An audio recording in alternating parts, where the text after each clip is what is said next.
Narito ang makwelang si Kuya AJ Garces, maghahatid ng mga balitang tampok, usaping patok at talakayang may hugot. Tonight with Kuya AJ.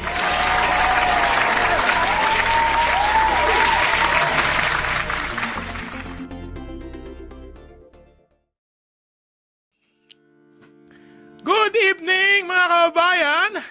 Ngayon ay nanonood kayo sa programang Tonight with Kuya AJ! At ngayon ay Wednesday, July 29! Ayan, 9! Yung ganun pa na. July 29, 2026. At samahan niyo po ako at pag-usapan natin ang mga napapanahong issues, mga concerns ng ating mga palipaligid. At syempre, kailangan tayo ay involved dito. Tayo ay dapat nakikialam. Pero dapat may alam. Yan, di ba? Bago tayo maging sumali sa mga issues na pinag-uusapan, dapat yung tanong-tanong tayo, research. At pag siya nung padadalan ng bugso ng damdamin. Pero hindi pag-uusapan natin. Hindi natin pag-uusapan ang politika dito. Ang pag-uusapan natin ng mga concern sa ating community. Lalo na dito sa Baguio City! Ayan! Ano bang isa sa mga concerns na makikita natin? Kaya tayo naglalakad sa Session Road, sa ating mga barangay, tayo ba ay nag-transient, o bisita tayo sa Baguio, o dito talaga tayo nakatira. Basura, garbage disposal, garbage management. Pero napakalaki na ng ginagawa ng local government para isaayos ito. Siyempre kailangan lang natin ng cooperation. It's a community effort. Hindi po ito trabaho lang ng LGU. Sabi nila, ano yung LGU? Ang LGU ay Local Government Unit, in which yun ang ating gobyerno ng Baguio City. Yan, city government. Pero ano ba yung mga hakbang na ginagawa ng ating local authorities para mapatibay pa, maiayos pa ang garbage management o waste management sa ating mahal na syudad? Diba? Dahil yung, diba, may mga kasabihan ang basura mo ay babalik sa'yo.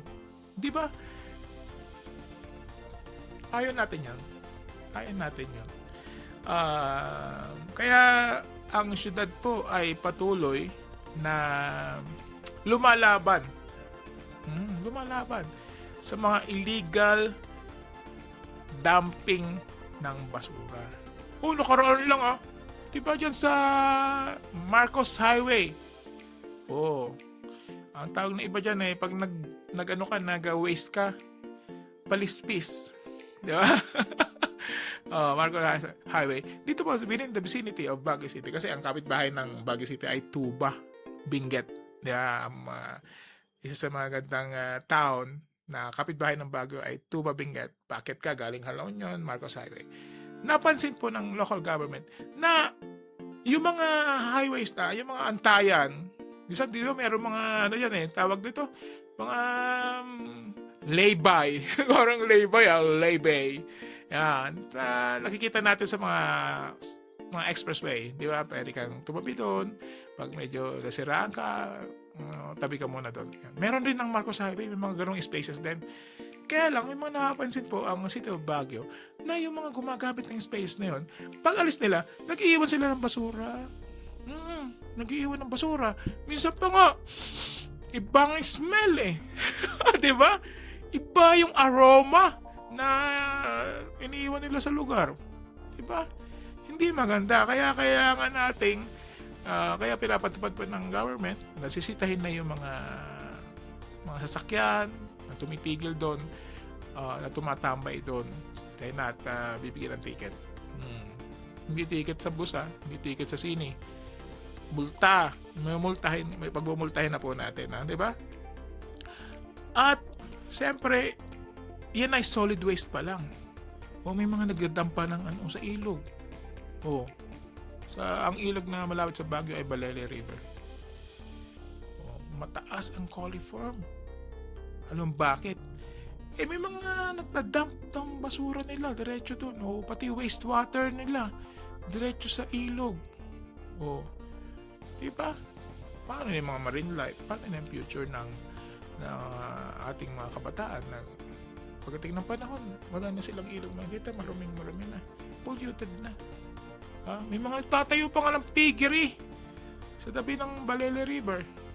Sinisita na yon at ginagawa na po ng aksyon, di ba? Lalo na kung diretso kayo nagtatapon ng mga wastewater ninyo, minsan yung mga waste ng ng mga tindahan, ng karinderya, tatapon diretso.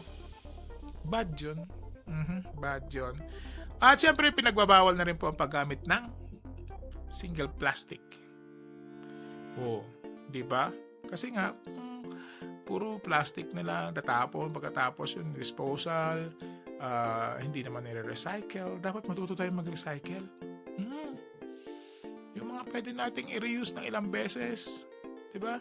Gamitin natin. O kung hindi, gumamit tayo ng mga reusable bags, washable bags na pwede natin gamitin pag tayo ay namamalengke.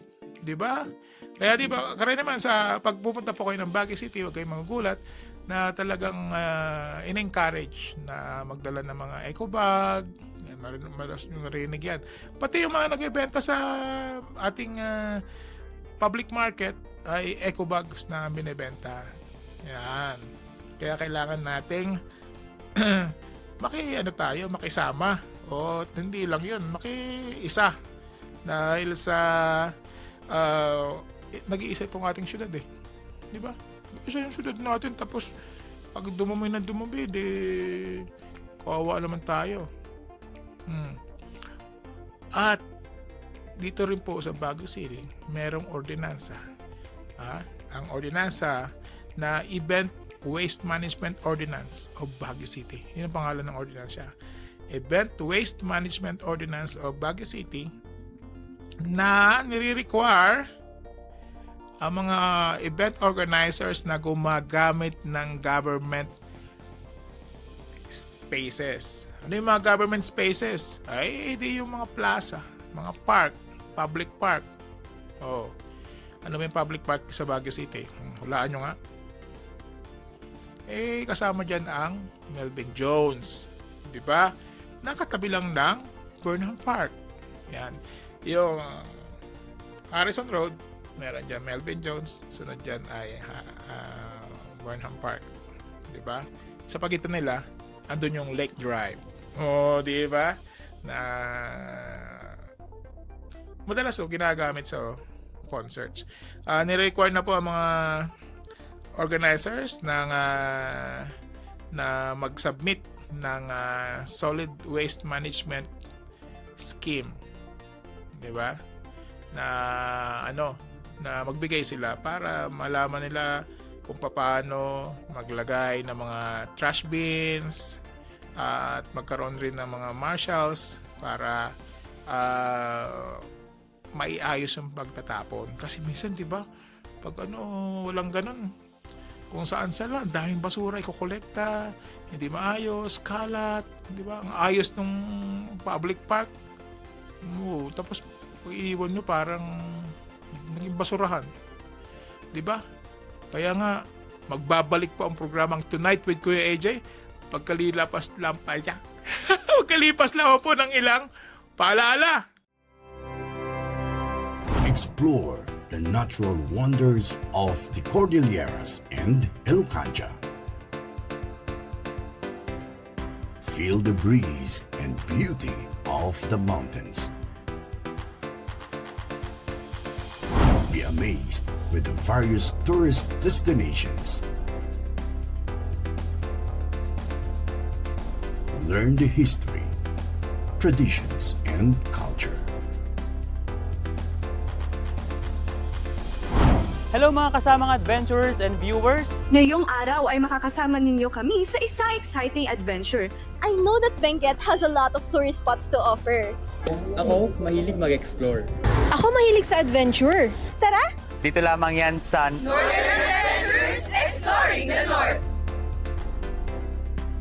Northern Adventures, Exploring the North, every Sunday at 5 in the afternoon at Net25 Baguio Facebook page and YouTube channel.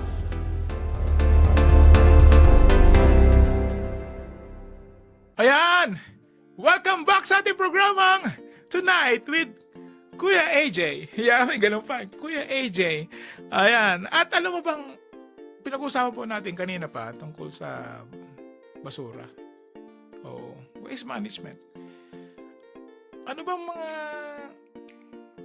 kung titingnan natin, ano bang mga issues ng siyudad ng Baguio in doing the proper garbage management o solid waste management. Solid waste, yung mga basura mo sa bahay, karton, papel, papel, bakal, di ba? Wala tayong sariling, alam niyo ba, wala na tayong sariling landfill. Wala. Sa loob pa ng within the city proper ng Baguio, dati meron. Yan ay sa Irisan, Barangay Irisan. Barangay Irisan na isa po sa, ito na ang pinakamalaking barangay sa Baguio City by size ng area. Ang Irisan, Barangay Irisan. At nagkaroon kasi ng aksidente o disaster, dam site disaster noong 2011. Parang sa Maynila yung Payatas, di ba? Noong 2011 nagkaroon ng ganyang issue. Kaya inalis na o nilabas na sa City of Baguio ang landfill. Kaya medyo expensive ang pagmamanage ng basura, ng waste management. At syempre, pag since nasa labas na nga, mahal na yung hauling o paghakot. Yun dahil sa Marcos Highway, mapapansin nyo po yan sa bandang kaliwa nyo minsan, kaliwa, sa bandang hindi minsan, basta nasa bandang kaliwa nyo, pababa kayo ng Baguio City, palabas ng Baguio City, nakikita nyo dyan yung segregation. Doon sinesegregate ng buong syudad, doon sa isang area na yon bago nila ibaba yung basura ng syudad. Bakit sinesegregate? Siyempre, yung iba pa pwedeng ma-recycle, ma-ibenta, yun, ay saka maximize rin yung truckload. Diba? Kasi bawat truck ay may bayad. Oo. Alam mo ba kung ilang gaano karaming basura ang nahahakot daily ng Baguio City? Para nalungkot ako, no? Alam nyo ba? Para mapigilan ng emphasis yung 500 tons times 1,000. Mahirap sa math, no? Pero ganun. Ano kaya isa mga ibang dahilan kung bakit talagang nagiging issue na nagihirapan ng city o nagiging challenge, hindi nahirapan, no? Sabihin natin nahirapan, no? Nagiging challenge hindi lang sa local government ng Baguio, pati na rin sa mga nakatira sa Baguio City. Yung nakakaragdag dito yung massive tourist volume. Kasi, di ba, siyempre, pag maraming visitors, nag-create rin ng basura. Kaya in-advise rin yung mga visitors natin na pag nasa Baguio kayo, wag naman tapon ng kung saan ang basura nyo. Lalo na kung pupunta kayo sa mga trails, sa mga tourist spots. Minsan, nakikita kami na nag-iiwan na ng mga plastic cups, mga bottle ng beverages, mga drinks, Oh, may coffee pa, may pangalan pa. Di ba? Dapat pakiusap natin sa mga visitors na iwasan nating magtapon kung saan-saan ng ating basura. At tinuturuan rin po ang syudad, may mga barangays na po, mostly all barangays in Baguio City, na mag-practice ng segregation. Marunong ka na mag-segregate. Yung plastic, yung papel, yung bakal. Yung mga baterya, hindi sinasama yan sa tinatapong basura. Di ba dapat may hiwalayan na disposal? Yung mga electronics ninyo sa bahay, yung mga lumang cellphones, lumang TV. Aba, may nagtatapon pa sa basurahan ng ref. Di ba nakita nyo yun? May nagtapon ng ref. Sa bagay, may nagtatapon nga ng bed. Buong bed, tinatapon. Ang challenge doon po mga kabayan, yung may isang kasi, madalas na sa bawat barangay, yan, sa mga gustong mag-relocate sa Baguio, yan, naging familiar kayo, may mga common tawag nila doon, garbage day, may tawag sila na, garbage dumping site. Yun, para i-kolekta. Kasi di ba sa Maynila pa, bahay-bahay kayo, pinipick up, di ba? Lalabas mo na yung basura. Dito, merong schedule. Like sa barangay namin, meron kaming Wednesday o Martes ng gabi, Wednesday kukunin ng umaga. So nag-umpisa yan ng 6 o'clock ng gabi, ng Tuesday. Yun. Tapos, mga alas 6 ng umaga, the next morning, hakutin na yan. Pero, dahil tampak talaga. Ayun. Pero ginagabayan ng po ng barangay. Saludo tayo sa mga barangay dyan na nag-a-assist. Pagdating ng mga hating gabi, eto na sila. Yung mga may dalang malalaki. Salaset. Aba, doon na dinadam. Kasi hindi po pinapayagan yun. At hindi yun hinahakot ng ating mga basurero ng garbage truck. Ayaw nila. Kaya naiiwan dun. Eyesore. Pero mo naman yung tapat ng bahay mo. Temporary ginagawang dumping area. Temporary dumping area. Once a week. Sabihin natin na once a week. Tapos naglagay ng hindi tinatanggap na mga basura. Di may iwan yun doon. Sino kawawa? Siyempre yung nasa tapat na bahay. Nagusto rin naman niya, nililinis niya yung tapat ng bahay niya, pero ganun. Kaya kailangan marunong tayong makisama lalo sa ganyang pagkatapon ng basura. Alalahanin na natin ang ating community. Para lahat tayo ay maayos, di ba? So ngayon, pinapatupad na po yung strict segregation, yung mga food waste po natin. Mas maganda po, matuto rin tayong gumawa ng mga yung paggawa ng mga pantanim, di ba? Ginagamit natin yung mga balat ng gulay, balat ng mga prutas, yun, para gumawa ng mga fertilizer o pandilig sa mga halaman. Maganda kaya yun. Kaysa itapon nyo, idump nyo lang sa basurahan. Magawa kayo ng drum o bakante kayong lote doon sa ira nyo, hukayin, ilagay yung dapat matuto tayong magprotekta ng ating environment. Kaya dapat maayos yung pag-manage natin ng ating mga basura at sumunod tayo sa mga regulasyon. Yon, sumunod tayo sa mga proper scheduling. Pag hindi pa natin schedule, huwag mo namang iiwan dyan, kapatid. Di ba? Huwag mong iiwan dyan yung basura. Lalo yung mga hazardous. Ano yung mga hazardous? Siyempre, yung mga chemicals. Yan, mga empty bottles, empty containers na naglaman dati ng mga toxic chemicals. Yung mga ginamit sa medical procedures. Yan, di ba? Mga needles.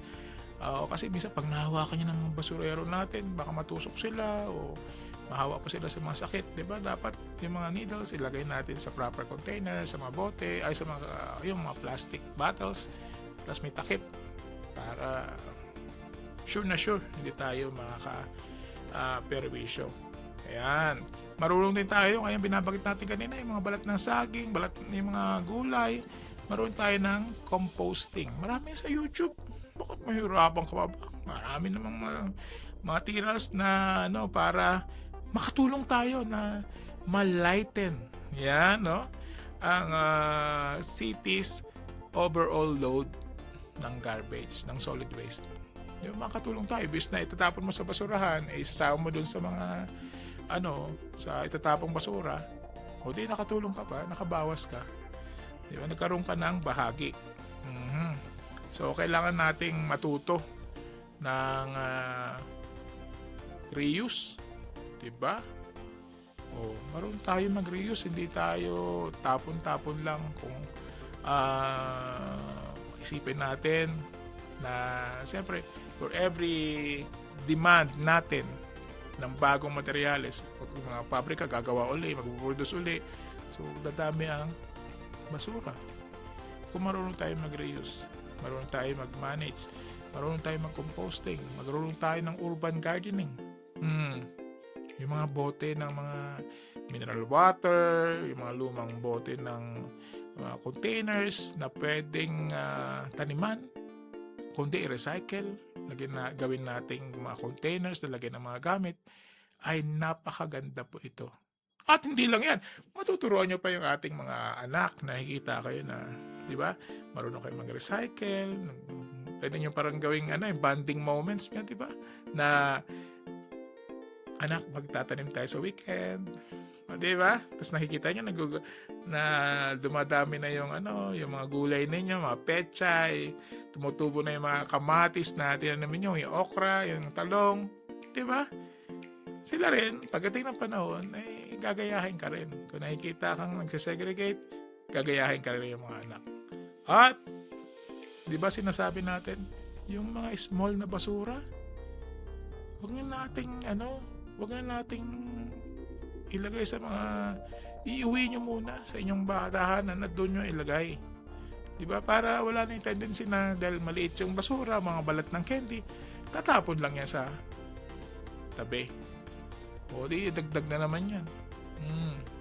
Kaya dito sa ating mahal na syudad, ang Baguio City, ay kailangan tayo magkaisa, ang komunidad, na pag-aralan natin at tumulong tayo sa mga proyekto ng pamahalaan ng local government na mabawasan ang pagdami ng basura sa paligid. Lalo na yung ating mga bodies of water na iririgalo natin yan sa susunod na henerasyon para lahat tayo happy. Diba? Ayan. At eto na. Maraming salamat sa inyong patuloy na pakikinig. Pag-usapan natin hanggang sa susunod na mga topics na issues na mahalaga sa ating komunidad. Lalo-lalo na ito sa North Luzon. Lagi tayong mag-aral. Hanggang sa susunod na programa po ng ating pagsasaluhan. Tonight with Kuya AJ. Bye-bye! Tonight with Kuya AJ kasama si Aldrin Garces. Patuloy niyong subaybayan ang mga talakayang tapat, impormasyong lapat at sapat sa panlasa ng taong bayan. Dito lamang sa Net25 Baguio. Tonight with Kuya AJ.